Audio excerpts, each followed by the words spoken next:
Praise the Lord. நாள் 10 தியான பகுதி ஆதியாகமம் 19ஆம் அதிகாரம் மற்றும் 20ஆம் அதிகாரம். 19ஆம் அதிகாரத்தை நாம் வாசிப்போமானால் அதில் சோதம் குமாராவை நோக்கி சென்ற அந்த 2 புருஷர்களையும் 2 தூதர்கள் என்பதாக இதில் எழுதப்பட்டிருக்கிறது. அவர்கள் யாரோ ஒரு மனிதர்கள் அல்ல, பரலோக தேவனால் அனுப்பப்பட்ட தூதர்களாகும். அவர்கள் சோதமுக்குள் பிரவேசிக்கும் பொழுது லோத்து சோதமின் வாசல் உட்கார்ந்திருந்து அவர்களை பார்த்தவுடன், நீங்கள் கால்களை கழுவி இன்று இரவு இங்கு நித்திரை செய்து பின்பு புறப்பட்டு போங்கள் என்பதாக சொல்லுகிறார். அந்த தூதர்களோ நாங்கள் வீதியில் ராத்தோங்கும் என்பதாக சொல்ல, லோத்தோர்களை வருந்தி அழைத்தது நிமித்தமாக அவர் லோத்தோடு கூட லோத்துடைய வீட்டிற்கு செல்லுகிறார்கள். லோத் அவர்களுக்கு அப்பங்களை சுட்டு விருந்து பண்ணினான், அவர்கள் புசித்தார்கள். ஆபிரகாம் பெரிய செல்வந்தன், லோத்து பெரிய செல்வந்தன். ஆனால் இவள் இருவரும் வீதியில் சென்றவர்களை அழைத்து அவர்களை தங்கள் இல்லத்தில் அமர வைத்து அவர்களுக்கு உணவு கொடுத்தார்கள். நம் இல்லத்திற்கு வருகிற யாரும் வெறுமையாய் திரும்பி போகக்கூடாது. நாம் இயன்ற மட்டும் அவர்களுக்கு ஏதாவது ஒன்றை கொடுத்து நம் இல்லத்திலிருந்து அனுப்ப வேண்டும். காரணம், தேவன் விரும்புகிற காரியங்களில் ஒன்று உபசரிப்பதாகும். அப்படி லோத்து உபசரித்தார், ஆபிரகாமும் உபசரித்தார். அவர் நித்திரைக்குள்ளாக செல்வதற்கு முன்பாக சோதோமில் உள்ள எல்லா வாலிபர்கள் முதல் கிழவர் மட்டுமுள்ள அனைவரும் லோத்துடைய வீட்டை 4 புறமும் சுற்றி கொண்டு லோத்துவை கூப்பிட்டு, அந்த மனிதரை வெளியே அழைத்து வா, நாங்கள் அவர்களை அறிய வேண்டும் என்பதாக சொன்னார்கள். லோத்துவோ இந்த அக்கிரமம் செய்ய வேண்டாம் என்பதாக சொல்லுகிறார். இதில் அறியும்படிக்கு என்று சொல்லப்பட்ட வார்த்தைக்கு அர்த்தம் அவர்களை அறிந்து கொள்வதல்ல, அவர்களோடு பாவத்தில் ஈடுபடுவதாகும். இந்த சோதோம் குமாரா பட்டணத்தில் உள்ளவர்கள் ஓர்நீர் சேர்க்கையாளர்கள், பாவத்தில் மிகவும் கொடியவர்கள். எனவேதான் கர்த்தர் அந்த பட்டணத்தை அழிக்கும்படிக்கு அந்த 2 தூதர்களையும் அனுப்புகிறார். அங்கே வாலிபர்களும் கிழவர்களும் கூட இந்த ஓர்நீர் சேர்க்கை பாவத்தில் ஈடுபட்டார்கள். அவர்கள் இந்த 2 தூதர்களையும் பார்த்தவுடன், இவர்கள் தூதர்களாய் இருக்கிறபடியினால் இவர்கள் பிரகாசம் உள்ளவர்களாய் இருக்கிறார்கள், எனவே இவர்களோடு கூட தாங்கள் பாவம் செய்ய வேண்டும் என்பதாக அவர்களை வெளியே அழைத்து வரும்படி லோத்துவை நிர்பந்தம் பண்ணுகிறார்கள்.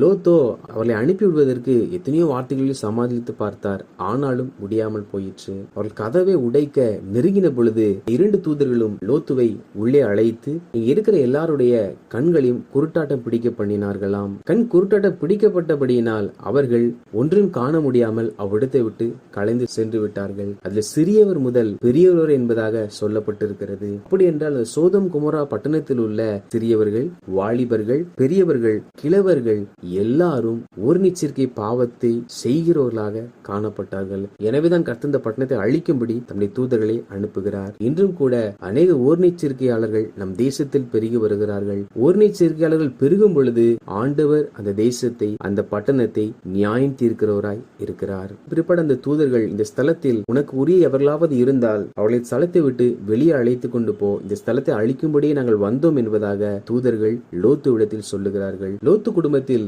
லோத்து, அவர் மனைவி, 2 பெண் பிள்ளைகள். எனவே லோத்து தன் பெண் பிள்ளைகளுக்கு நியமித்து வைத்திருந்த அந்த 2 மருமகன்மாரோட கூட இந்த ஸ்தலம் அழிக்கப்பட போகுது என்பதாக சொல்லுகிறார். அவர்களும் அந்த பட்டணத்தை சேர்ந்தவராய் இருந்தபடியினால் லோத்துடைய வார்த்தை அவர்களுக்கு பரியாசமாய் தோன்றினது. நேரம் தாமித்துக் கொண்டிருந்த பொழுது அந்த தூதர்கள் லோத்துவை அழைத்து பட்டணத்திற்கு வெளியே கொண்டு போனார்கள். அப்பொழுது இந்த தூதர்கள் லோத்துவை மலைக்கு ஓடிப்போ என்பதாக சொன்னார்கள். லோத்தோ, மலைக்கு நான் சென்றால் தீங்கு என்னை தொடரும், இதோ அருகாமையில் ஒரு சின்ன ஊர் இருக்கிறது, நான் அங்கே போய் இருந்து விடுகிறேன் என்பதாக சொல்லி லோத்து அவ்விடத்திற்கு சென்றார். அப்பொழுது தூதர்கள் லோத்துவை அந்த இடத்தில் தங்கும்படி சொல்லி பின்னிட்டு பாராது என்பதாக சொல்லி அனுப்புகிறார். அப்பொழுது கர்த்தர் சோதோமின் மேலும் கொமோராவின் மேலும் வானத்திலிருந்து அக்கினியையும் கந்தகத்தையும் வர்ஷிக்க பண்ணி சோதோம் கொமோரா பட்டணங்களை கவிழ்த்து போட்டார். லோத்துவின் மனைவியோ திரும்பி பார்த்து உப்புத்தூணானாள். கர்த்தருடைய நாளிலும் கூட நாம் சம்பாதித்து வைத்தவைகள், நம்முடைய விலை மதிப்பில்லாத பொருட்கள், இவைகளை நாம் நோக்கி கொண்டிருக்காமல் கர்த்தரை நோக்கி பார்க்கும் பொழுதுதான் நாம் பரலோக ராஜ்யத்திற்கு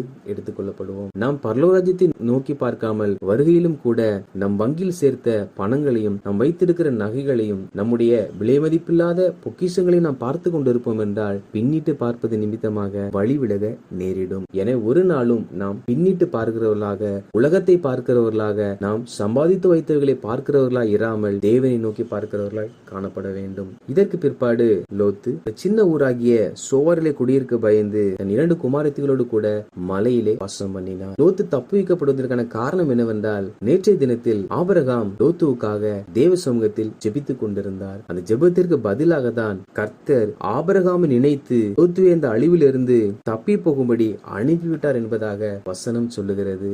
ஆபிரகாம் செய்த ஜெபம் தெய்வம் லோத்துவை காப்பாற்றியிருக்கிறது. இவைகளுக்கு பின்பாக லோத்துவின் மூத்த மகள் தன் சகோதரியை நோக்கி, இந்த பூமியில் முறையாய் திருமணம் நடப்பதற்கு நம்மோடு சேரும்படி எந்த ஆண்களும் இல்லை. எனவே நாம் நம்முடைய தகப்பனால் சந்ததியை உருவாக்க வேண்டும் என்று சொல்லி அவருக்கு மதுவை கொடுத்து அவரோடு சேருவோம் என்பதாக சொல்லி முதல் நாள் மூத்தவளும் மறுநாள் இளையவளும் லோத்துவுக்கு மதுவை கொடுத்து அவனோடு கூட சேருகிறார்கள். இதன் விளைவாக இருவரும் கர்ப்பம் தரிக்கிறார்கள். இது அவர்கள் நிலை என்பதாக நாம் நினைத்துவிடக் கூடாது. காரணம் என்னவென்றால், பூமியில் அவர்களை தவிர யாரும் இல்லையா என்று கேட்போம் என்றால், சோதம் குமாரா பட்டணங்கள் மாத்திரம் அழிக்கப்பட்டதே அல்லாமல் இன்னும் அநேக மனிதர்கள் அந்த நாளில் வாழ்ந்து கொண்டுதான் இருந்தார்கள். ஆபிரகாமும் உயிரோடு தான் இருக்கிறார். அங்கே எல்லா தேசங்களும் இருக்கின்றன.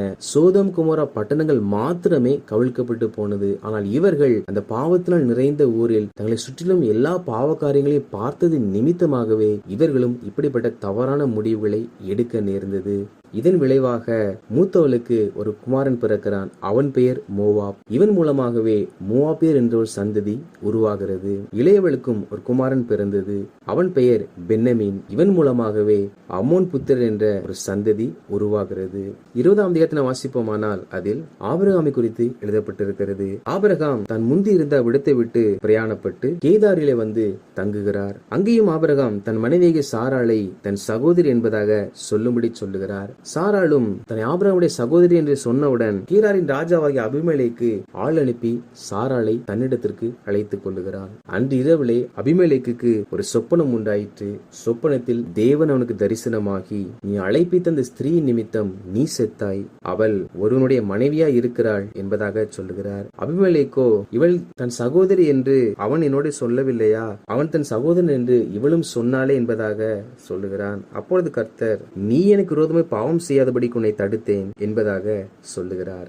ஆபிரகாமும் சாராளும் சொன்ன பொய்யின் நிமித்தமாக அபிமெலேக்கு சாராளை அழைத்து அனுப்புகிறான். அந்த நாள் இரவிலே கர்த்தர் அவனுக்கு தரிசனமாகாவிட்டால் அவன் சாராளோடு கூட இணைந்திருப்பான். இது நிமித்தமாக அவனும் பாவம் செய்ய நேரிட்டிருக்கும், சாராளும் பாவத்தில் விழ நேரிட்டிருக்கும். கர்த்தரோ அபிமெலேக்கு பாவம் செய்ய கூடாது என்பதற்காக அபிமெலேக்கு சொப்பனத்திலே வெளிப்படுத்தினார். ஆண்டவராகிய தேவன் நம்மோடு கூட அதிகமாக பேச விரும்புகிறார். எதற்கென்றால், நாம் பாவங்கள் செய்துவிட கூடாது என்பதற்காக. அப்படி கர்த்தர் நம்மோடு பேச வேண்டும் என்றால் நாம் அதற்கு அதிகமாக வேதம் வாசிக்கிறவர்களாக, அதிகமாக ஜெபிக்கிறவர்களாக காணப்பட வேண்டும். ஏனென்றால் கர்த்தர் நாம் ஜெபிக்கும் போது நம்முடைய கண்களை திறந்து நமக்கு காரியங்களை வெளிப்படுத்துவார். நாம் வேதத்தை வாசிக்கும் பொழுது வேத வசனத்தின் மூலமாக நமக்கு எச்சரித்து சொல்லுவார். நாம் நித்திரை செய்யும் பொழுது 5 நித்திரையில் சொப்பனத்தின் மூலமாய் நமக்கு எச்சரித்து சொல்லுவார். அப்படி கர்த்தர் ஒவ்வொரு நாளும் நம்மோடு இடைப்பட்டு நம்மை எச்சரித்து எல்லா பாவங்களையும் தீமையும் விட்டு விளங்குபடி செய்வார். அவர் பேச விரும்புகிறார். நாம் அவருக்கு இடம் கொடுப்போம் என்றால் ஒவ்வொரு நாளும் அவர் நம்மோடு பேசி நாம் என்னென்ன பாவம் செய்கிறோமோ எல்லாவற்றிலும் இருந்து அவர் நம்மை மீட்டி எடுக்கிற தேவனாய் இருக்கிறார். அப்படிதான் கர்த்தர் அபிமெலேக்கை அவன் பாவம் செய்யாதபடிக்கு மீட்டெடுத்தார்.